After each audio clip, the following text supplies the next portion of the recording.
이게 이제 너무 힘든 상황이 오래되다 보니까 인지적 왜곡 같은 게 또 발생해서 그렇죠. 실제로 객관적으로 좋아진 부분들이 있는데 자기는 하나도 안 낫는다고 생각하는 분들도 진짜 있어요. 많아요.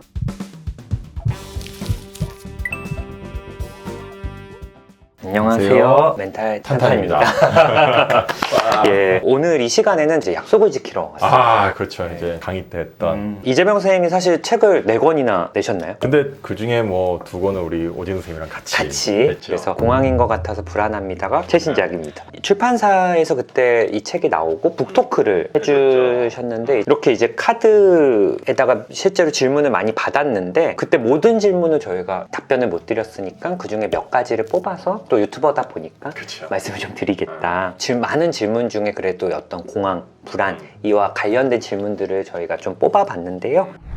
GD님이 질문해 주신 게 공황장애가 생기는 원인을 못 찾았는데 약물의 힘으로 완치가 돼도 결국 원인이 해결되지 않았으니까 공황이 낫다는 게 가능할까요? 진짜 진료에서 많이 하시는 질문이죠. 맞아요. 예. 약물의 힘으로 완치가 됐다는 의미는 약물 복용 후에 증상이 좋아지셨다고 좀 이해를 하고 있습니다. 맞아요. 사실 원인을 못 찾았다는 것과 원인이 해결되지 않았다는 게 좀 미스매치가 느껴지는 게 예. 본인이 모르는데 이게 해결됐는지 안 됐는지 사실 알 수 있을까? 그렇다면 이 부분은 우리가 조금 더 시간을 두면서 알아볼 수도 있고요. 그러나 일단 증상이 없단 말이죠. 약을 잘 조절해가지고 증상 없이 일상생활을 잘 유지하고 있고 이런 거를 우리가 관해라고 얘기를 해요. 그쵸. 관해라는 거는 무언가 원인이 될 게 깊은 내 마음속 깊숙이 있더라도 증상이 없이 내가 일상생활을 잘 유지할 수 있는 그런 상태를 우리가 관해라고 하거든요. 그러면 된 거라고 봐요, 이거는.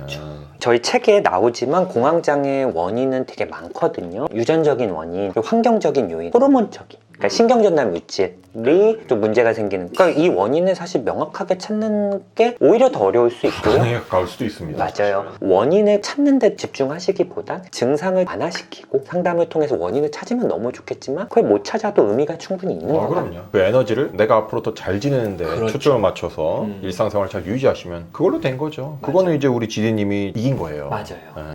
두 번째는 우리 오진 선생님께 예. 제가 말씀을 드려보죠. 만약에 주변 사람이 자신이 공황장애가 있다고 고백을 한다. 어떤 반응을 드려야 상대방이 상처받지 않을 수 있을까? 나한테 공황장애라고 고백한 사람의 마음을 한번 들여다보면 왜 했을까? 그냥 담담하게 얘기 들어주고 이 친구가 어떤 의도로 나한테 이런 얘기를 했을까 한번 의견을 좀 들어봐도 좋을 것 같아요. 물어보시거나 얘기해주기를 좀 기다려주시면 좋을 것 같고 그러니까 공황장애가 재발이 높은 질환이어서 조금 좋아지다가도 또 확 나빠지고 이런 경우가 있으니까 이 공황장애가 장기화되면서 생기는 피로, 지침, 의심 맞아요. 이런 것들을 좀 어떻게 해결해야 될지 궁금하다고 또 질문해 주셨거든요. 좋은 질문입니다. 예. 공황장애라는 게 한두 번 혹은 뭐 몇 달로 안 될 수도 있고 몇 년 이렇게 지속되는 분들도 계세요. 그래도 이렇게 꾸준히 장기화라는 말은 그래 꾸준히 이제 치료를 받으셨다고 저는 맞아요. 이해를 하는데 예. 이것만 하셔도 일단은 우리 질문자께서 굉장히 잘하신 거라고 저는 봐요. 일단은 지금 주치생님이랑 같이 상의를 하시면서 이런 걸 솔직하게 여쭤보시는 것도 좋을 것 같아요. 제가 왜 이렇습니까? 그러면 왜 그런지 얘기해 주실 수도 있고 약물학적인 변화나 아니면 면담 과정에서 어떤 변화를 또 시도해 보실 수도 있고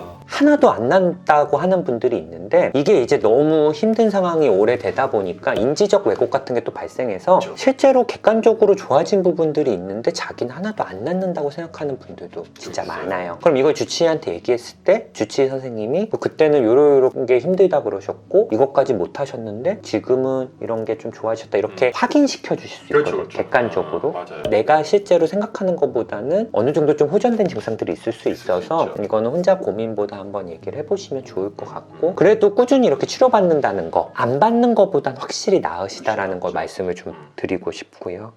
안녕하세요 선생님들. 저는 20대 후반 직장인입니다. 공황뿐만 아니라 진로, 연애 등 다양한 형태의 불안을 느끼곤 합니다. 물론 이 정도의 불안은 현대인이라면 다 가지고 있을 거라고 생각해요. 그럼에도 불구하고 건강하게 이 불안을 해소하고 싶습니다. 어떤 방법이 있을지 궁금합니다. 이재모 선생님도 많이 불안하신가요 요즘?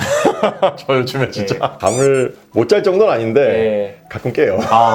뭐 요즘 변화가 또 많죠. 서울로 이사도 오시고 그래서 정말 현대인들은 다양한 형태의 불안을 당연히 갖고 있을 수밖에 없는데 저는 이런 생각을 하거든요. 어떤 이 불안에 대한 해결책이 있는 불안이면 고민할 만한 불안이라고 생각을 해요. 해결책이 없는 불안이면 이거는 좀 내가 만들어낸 불안이다. 지금 꼭 할 필요 없는 불안이다. 아닌데 그렇게 저는 생각을 하고 있어요. 이직을 해야겠다 그러면 뭐 어떤 관련 자격증을 따보신다거나 실제로 구인 구직 사이트를 좀 가본다거나 이런 쪽으로 솔루션으로 있다면 그렇게 에너지를 좀 써보시고, 그런 게 없다면 어떤 다른 활동들을 통해서 맞아요. 그 생각은 좀 덜 하시는 게 그게 도움이 되지 않을까.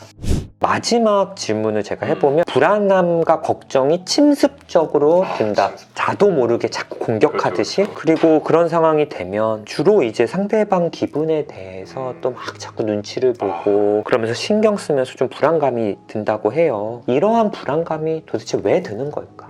해결책은 없을까? 그러니까 이런 경우들은 불안인지 강박적인 사고 때문인지라고 말씀하셔가지고 이걸 조금 얘기를 드리자면 저는 불안에 가깝다고 봐요. 물론 불안과 강박이 어느 정도 이어져 있습니다. 근데 이거는 강박증적인 어떤 요소 자체보다는 불안이 심하니까 계속 그런 생각이 들고 되새김질하는 식으로 이렇게 반복되는 거라고 저는 봐요. 그러니까 불안인 부분인데 여기서 말씀하신 것만 보면은 약간 이제 사회공포증이 조금 가깝게 또 여겨지기도 하거든요. 대인관계적인 측면에서 이제 발표를 하거나 타인의 어떤 눈치를 보거나 거기에 대한 불안감을 심하게 느끼는 거죠. 이 내용이 워낙 짧아서 원인을 모르겠지만 진료실 와서 이 불안의 어떤 원인이 그렇죠. 뭔가 있을 수 있거든요. 과거의 어떤 트라우마라던가 뭐 어떤 계기로 이렇게 이런 게 시작이 되셨을 수도 있고, 이 불안감의 어떤 원인을 좀 추적해보는 것도 진료의 일환일 수 있으니까 굉장히 중요한 부분이죠. 예, 상담과 약물 치료가 좀 병행이 된다면 좀 좋아질 수도 있고, 기본적으로 그냥 다른 사람을 많이 신경 쓰시려고 하거나 다른 사람의 어떤 마음을 좀 들여다보거나 그 사람의 심리를 꿰뚫어 보려고 하지 마세요. 뭐 이렇게 저희는 이야기는 하지만 쉽게 안 되거든요. 그 어려워요. 이미 그렇게 많이 노력도 하셨을 거고. 맞아요. 그래서 그런 걸로 이 증상으로 인해서 일상생활에 지장이 좀 많이 있다면 치료를 좀 받아보시는 것도 저희는 추천을 좀 드리고 싶습니다. 공황인 것 같아서 불안합니다. 북토크 시간에 받았던 질문을 뽑아서 또 이야기를 해봤고요. 채널이 좀 점점 성장하고 그러면 뭐 아예 Q&A 시간을 좀 가져본다거나 댓글 질문들을 좀 모아서 답변을 좀 드리거나 그런 시간 좀 가져볼 테니까 댓글들을 달아주시면 준비를 또 해보겠습니다. 감사합니다. 감사합니다.